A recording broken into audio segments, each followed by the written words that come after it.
So originally, I wanted to do a free agency preview to talk about all the free agents that the Browns could bring in, do it in one video, and handle it like that. But as I started going down the list of available free agents, I just saw so many young and older pass rushers that I felt like warranted somewhat of a conversation when it comes to the Browns signing them in free agency that I just had to dedicate an entire video to just the pass rushers. So today we're going to talk about pass rushers. Hopefully sometime later this week, maybe Saturday, I'm going to put a video out that's dedicated to everybody else, mainly secondary pieces that the Browns can go after in free agency. And I'm going to only be talking about free agents who are actually free agents right now, not speculative free agents like Von Miller, but free agents who are going to be eligible to sign when the league's new year starts on March 18th. So that's what we're going to do. We're going to talk about the pass rushers that can help fix the defensive line if there are any available. Spoiler warning, yes, there are. Why? Well, let's talk about it. Before I do that, I want to make sure you hit that like button, hit that subscribe button, and ding that notification bell so you can be notified when I upload. It's always a huge help when you do that. Also, want to give a shout out to the patreon.com dog check tier members. And as always, I start with Michael Matique, Rob Farron, Kyle Stouffer, Lukey from Munich, David Roth, J Guy 101, Musty Taco, Joe Bobby, Keith Gerkak, Brad Calbo, Daylon W, James McGinty, Arenda Hall, Rex Kaufman, Chad Gimme, David Molinado, Andrew Sadejo, Dylan Hill, Josh Mendord, Eric Green, Jaleel Salim Jr., Martha Krusna, Mark M, TJ Showman, Stuart Moore, Bobo Regretti, Anthony O, David Arndt, Robert Jermaine Jr., Dave Mike May, John Cummings, Yo-Yo, Fight 3074, Andrew Hirsch, Hundo Magnifico, Paul Wilcox, Curtis Bayer, Batman, Rush Sharir, Barack Kumar, John Alver, Beerman 069, Masayua, Buds of Roland, James Nemo, Mac House, Reeve Hertz, Philip Wilcoxon, Marie Viver, CK, Keith Anderson, Sean Barron, Gagos Pisano, Dom Guzzulo, Nick Nasty, Ian Whitaker, Colin 216, Anthony Latham, Christian, Matt Bond, Dave Strong, Michael Stone, Soul Train, Charles Work, Billy, Michael Holden Acton, Moose Gentry, Austin Z, Mark Burnett II, Andre Griffin, Otis Swift, IT Rex, Greg Ehlers, Austin Bolin, Jesus Serrano, Chris Phones, Picktown Brown Backers, Matt Lloyd, Mark Kahn, Max Out Dojo, and Water Bear Marketing. Again, guys, thank you so much for the support on Patreon, YouTube, Twitter, wherever you like to follow me. I appreciate it. Now let's talk about these free agents. There are so many options for a second pass rusher for Myles Garrett in this free agency period. Just looking at the regular free agents alone, it's ridiculous almost. I'm just going to read off the names for you guys so you guys can understand how deep this class is. There are guys, young guys like Carl Lawson, Leonard Floyd, Hassan Reddick, Yannick Ngakoue, Bud Dupree, Jadeveon Clowney, Matt Judon moving into your more established guys.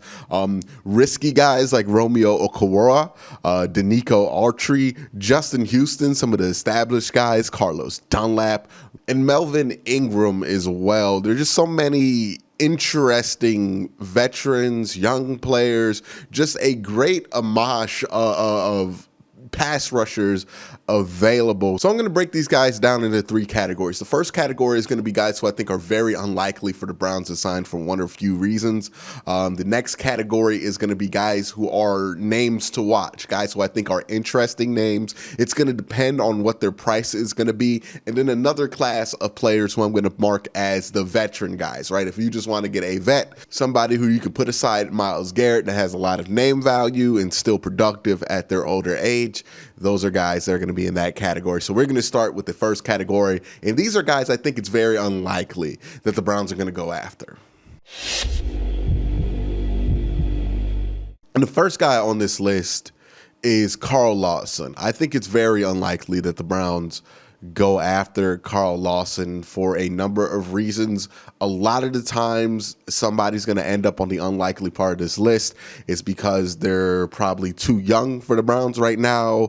And what I mean by too young is that somebody's going to be an expensive long-term commitment on a team that has to dole out contracts to Nick Chubb, Baker Mayfield, Wyatt Teller, Ronnie Harrison, Denzel Ward, and they already are paying Myles Garrett. The Browns have hit their young guy quota as far as guys that they want to kind of extend long term and keep long term here. So when you talk about a young guy, they have to kind of be at least on that same caliber of player that the Browns are already holding up. And when you talk about guys like Nick Chubb, when you talk about guys like Denzel Ward, Carl Lawson, while he is a very good defender, somebody who's a little bit underrated, I just don't think he's on that same level that would warrant the Browns making a long-term commitment to him that they would need to in order to sign him in free agency.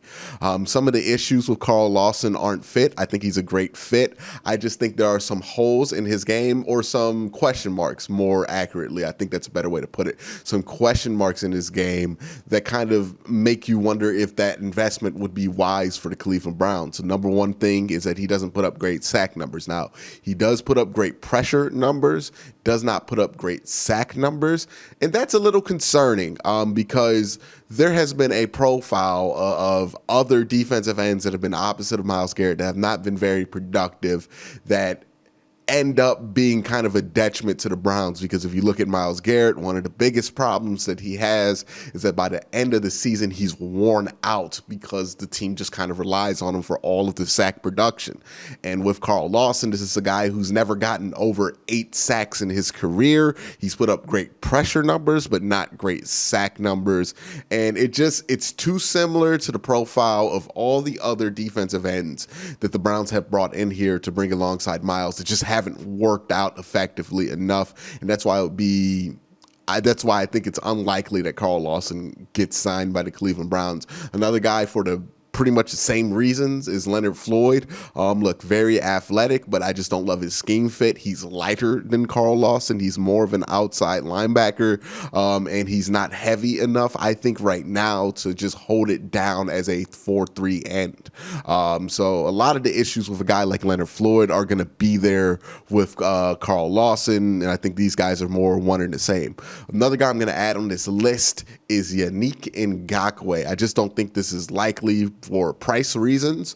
Again, it's the same reasons for Carl Lawson, right? They're going to be expensive. He's young enough to warrant a long-term commitment. And Yannick Ngakoue, while good, very good number 2 option. And he will get you about 8 to 10 sacks.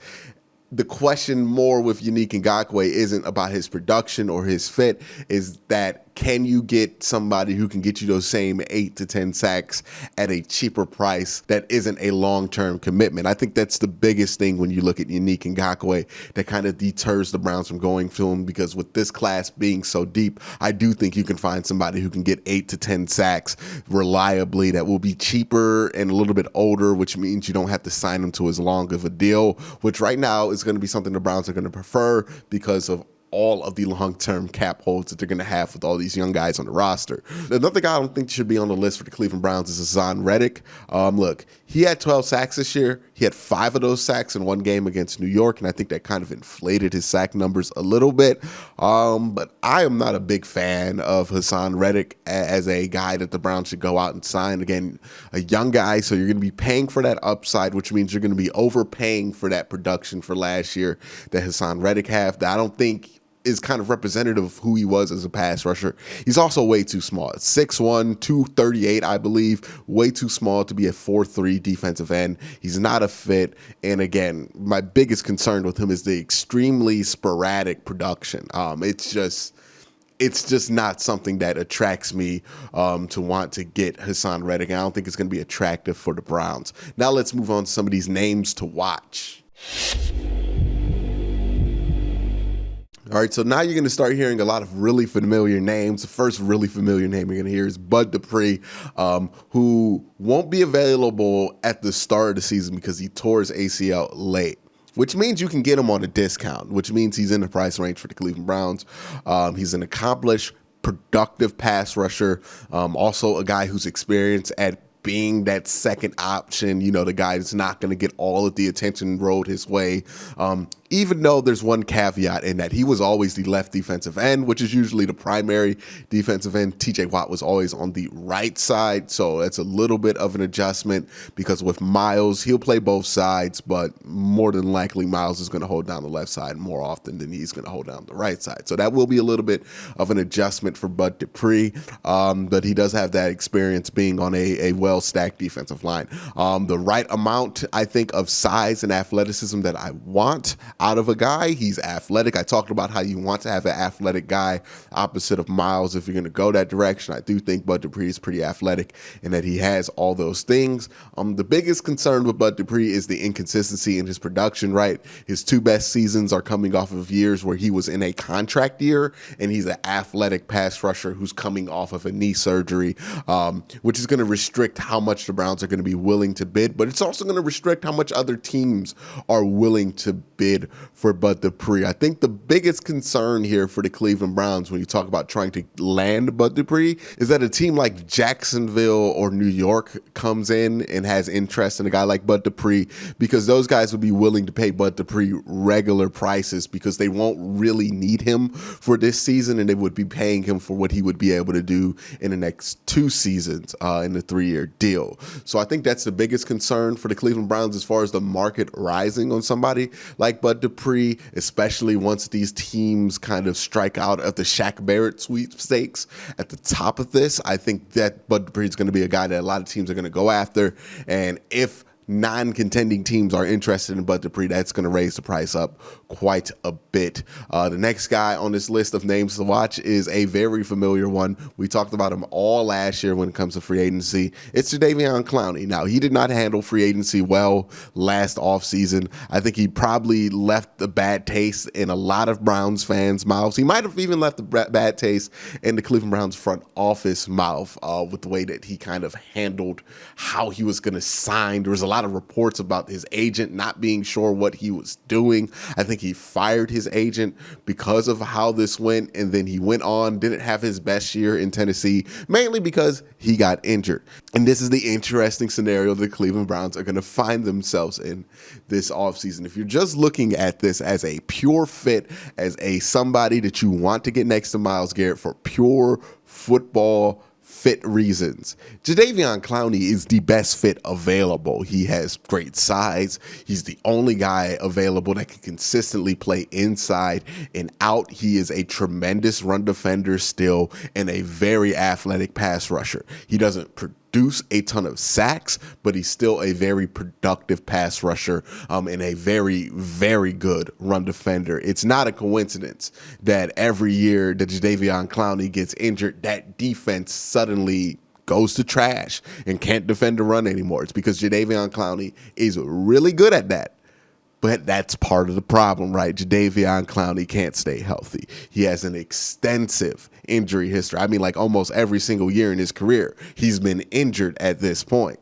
And these aren't just like small injuries. You know, Sammy Watkins is a guy who gets nicked up and has small injuries. These are always like season-ending injuries with Jadeveon Clowney that he gets hit with, or season-preventing injuries in the offseason. It's a issue with Jadeveon Clowney. It is a huge risk with Jadeveon Clowney. It drove his price down last offseason. It's going to drastically drive his price down this offseason. But again, great fit. He's probably going to be a lot cheaper than most people are anticipating. I'm talking like probably in that $8 million 1-year deal range. And that is so enticing for the Cleveland Browns to look at a guy like Jadeveon Clowney, who's such a great fit. He is the dream fit next to Myles Garrett. But he's just not a reliable hand to depend on. Which brings me to the other guy I want to talk about, Matt Judon. And Matt Judon, he's not a world beater. He's not the most athletic defensive end in the world. He's not somebody who's going to scare other defensive coordinators. And the combination of him and Myles Garrett isn't going to produce a ton of hype outside the AFC North. But what he is consistent and reliable. That is what Matt Judon is. He's a good run defender. He's a good pass rusher.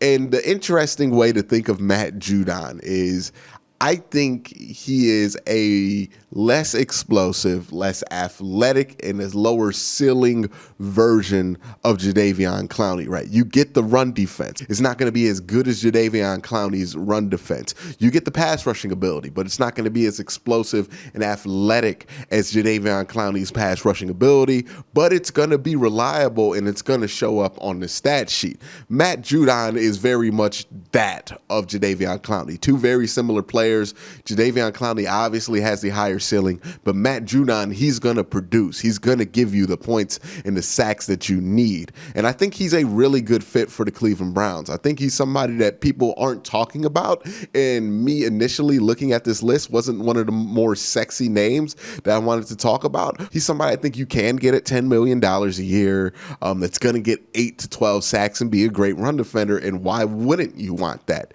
next to Myles Garrett? Another guy I think is interesting is Romeo Okwara from the Detroit Lions. He has good size at 6'5", 265. He's coming off of a 10-sack year, but his production outside of that 10-sack year has been a little bit sporadic. He's a young player, but he's also a young player who, in a crowded market, I think can get lost in the shuffle and go cheap. So my recommendation if the Browns go this route is that you have to pair him with a decent producing veteran in order to make this signing worth it. Now we're going to talk about, well, the veterans. Denico Autry, I think this is more of a Adrian Claiborne target replacement than it is for a Myles Garrett secondhand. He's a younger but still reliable, versatile hand you can sign that will replace Adrian Claiborne. He can go inside out a little bit. He's not going to have tremendous sack numbers, but he is a very good defensive lineman. That's not going to be too expensive. Another vet that I think is going to be interesting for the Browns to look at, Justin Houston. He's still productive at 31 or 32 years old. You can probably get him at $8 to $10 million. He played 4-3 defensive end in the last 2 seasons, put up 10 and 8 sacks respectively. So he's still producing, still can produce in a 4-3 setting, and is somebody who can command a little bit of respect on the other side of Myles Garrett. I like Justin Houston a lot. Another guy I think would be interesting is Carlos Dunlap. He was one of the most reliable pass rushers in the AFC North for a long time, but had some issues with the coaching staff in Cincinnati. Zach Taylor and him did not get along. Got traded to Seattle, and he started to be productive again. I think Carlos Dunlap still has a couple more years of being productive. And I think he's a productive player that you can get relatively cheap because the sack numbers from this year aren't going to be super great. But I think the production is still there. I think a lot of his downturn in production this year was due to the situation in Cincinnati that he was in for half the season, not necessarily because he can't produce. And again, this is a guy that if you do sign somebody like a Romeo Okwara, you're going to want to pair with Carlos Dunlap. I think that would be a strong pairing when you talk about trying to help this defensive line gain depth and be able to, have producers next to Myles Garrett. And the last guy we're going to talk about is Melvin Ingram. He is a big name, but at this point, he's a big gamble. His production just fell off a cliff this last season. He only played in 7 games, had 0 sacks in those 7 games. I'm not really in love with his fit, but he could be extremely cheap, and he's somebody who has been really productive in the past. I think this is somebody that, if it's before camp and he's still available and maybe you can get him on like a 1-year kind of flyer deal without going over the cap, you would do. But there's going to be limited scenarios in which you would bring him in, and I definitely wouldn't bring in Melvin Ingram as the solution next to Myles Garrett alone. I think that would be a little bit of a mistake, but that is the pass rushing class. It is deep this year, and I didn't even talk about some of the big names like Shaq Barrett, who the Browns they're not going to sign Shaq. They don't have enough cap space to sign Shaq Barrett. So that is the pass rushing class. Let me know what you think. Who should the Browns sign that will help them fix this defensive line? Let me know in the comment section down below. But again, guys, thank you for watching. Have a great day. Have a good night.